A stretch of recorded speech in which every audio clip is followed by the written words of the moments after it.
Red టీవీలో మీ వ్యాపార ప్రకటనల కోసం ఈ నంబర్ని సంప్రదించండి. So hi friends, welcome to our channel. This is Padmavathi. ఈ రోజు మనతో పాటు సీనియర్ జర్నలిస్ట్ జయదేవ్ గారు ఉన్నారు. ఆయనతో మాట్లాడదాం. నమస్తే సార్. నమస్తే అమ్మా.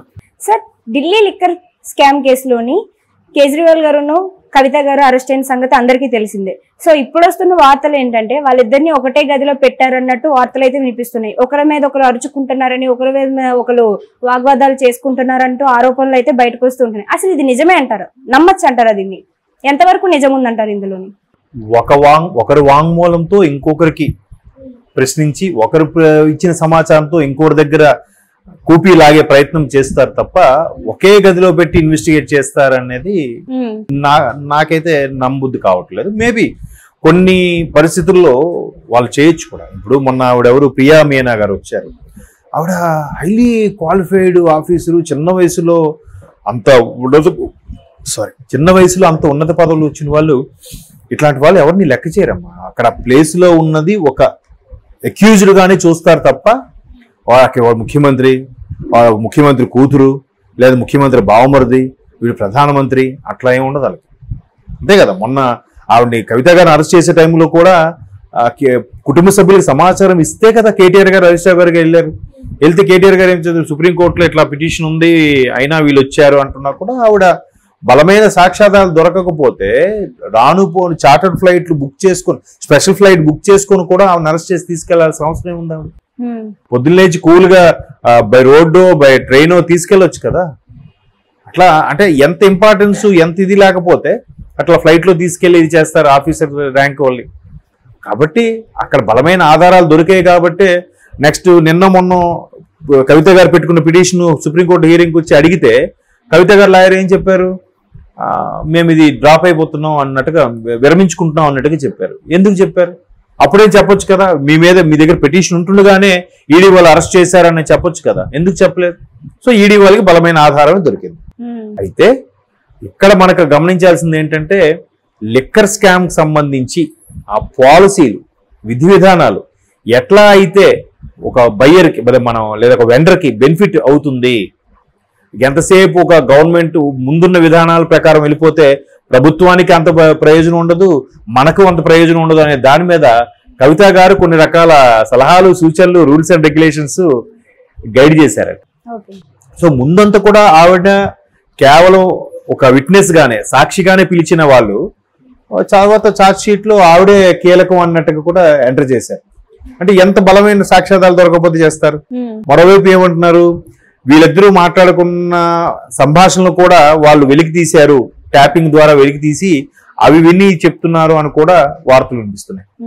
ఇప్పుడు కేజ్రీవాల్ గారు కూడా ఏం సంబంధం లేదు, జస్ట్ ఆయన ప్రభుత్వంలో ఉప ముఖ్యమంత్రి ఆయన ఎవరు, సిసోడియా ఎవరో, ఆయన ఇన్వాల్వ్ అయ్యాడు కాబట్టి ఆయన అరెస్ట్ చేశారు, కేజ్రీవాల్ గారికి సంబంధం లేదు అనుకుంటూనే కానీ, బట్ వీళ్ళిద్దరి మధ్యన జరిగిన సంభాషణలకి ఒక వాట్సాప్ చాట్ అదంటే డిలీట్ చేశారన్నారు.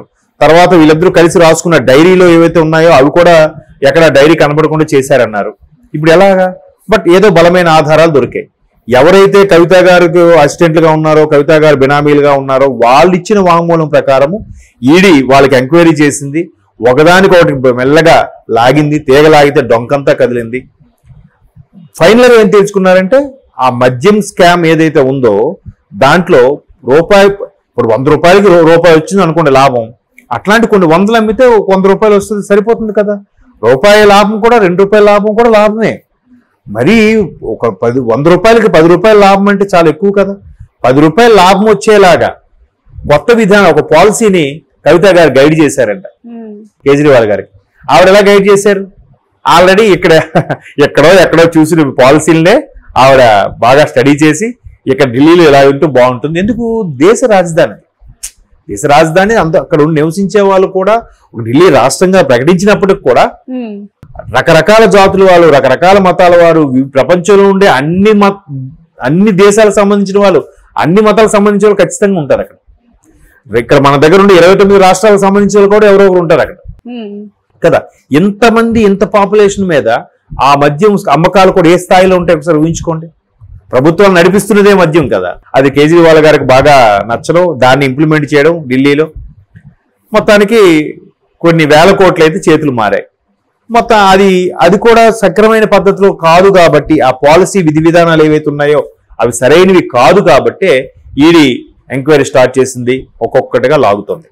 ఇప్పుడు వీళ్ళు ఏం చెప్తున్నారు, మేము న్యాయమే గెలుస్తుంది, మేము ఖచ్చితంగా బయటకు వస్తామని చెప్తున్నారు తప్ప మేము తప్పు చేయలేదు, మేము తీసుకున్న పాలసీ తప్పు కాదు అని ఎక్కడ చెప్పట్లేదు. చూసారా? సో కవిత గారు ఇచ్చిన వాంగ్మూలం ప్రకారమే కేజ్రీవాల్ గారిని అరెస్ట్ చేశారు. కవిత గారు ఎంత బలమైన వాంగ్మూలం ఇవ్వకపోతే, లేదా ఈడీ వాళ్ళకి ఎటువంటి బలమైన సాక్ష్యాధారాలు కేజ్రీవాల్ గారికి అగెనిస్ట్ గా దొరకకపోతే ఒక ముఖ్యమంత్రి స్థాయిలో ఉన్న వ్యక్తిని అరెస్ట్ చేస్తారు చెప్పండి? పదవి అయిపోయిన తర్వాత అరెస్ట్ అయిన ఉన్నారు. జయలలిత గారు కానీ, లేదా చౌతాలా గారు కానీ, లేదా లాలూ ప్రసాద్ యాదవ్ గారు కానీ, వీళ్ళందరూ కూడా పదవీ కాలం అయిన తర్వాత అరెస్ట్ అయ్యారు. దాన్ని కూడా వీళ్ళు ఎలా చెప్పారు, వీళ్ళు తప్పు చేశామని చెప్పకుండా ప్రతిపక్షాల కుట్ర, లేదంటే ప్రభుత్వం కుట్ర, బీజేపీ వాళ్ళు కావాలని కక్ష సాధింపు చర్యలుగా ఇవన్నీ చేస్తున్నాయి, ఇలా చెప్తున్నారే తప్ప మేము తప్పు చేయలేదని ఎక్కడ చెప్పట్లేదు.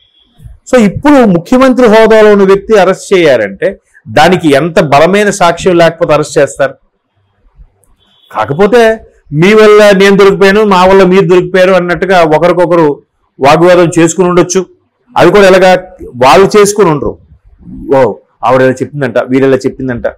ఇప్పుడు ఇన్వెస్టిగేషన్ చేసే వాళ్ళు కూడా ఎలా చెప్తారమ్మా, మొత్తం మీరే చేశారంట కదా ఆవిడ చెప్పిందని అంటారు. బుట్టి ఆవిడ చెప్పకపోయినా చీకట్లో బాణం వేస్తారు, వీళ్ళు ఏమంటారని. వీడు సరైన వాడైతే నాకేం తెలియదు, లేకపోతే దొరకపోవచ్చు. కానీ వాళ్ళు అంతకన్నా ముద్దులు కదమ్మా ఇన్వెస్టిగేషన్ ఆఫీసర్స్ కూడా. వాళ్ళు కూడా ఓకే మరి ఆవిడ ఎట్లా పలానా దగ్గర పలానా మీ ప్రాపర్టీ మీరు ఎక్కడ కలుసుకున్నారంట కదా, మీరు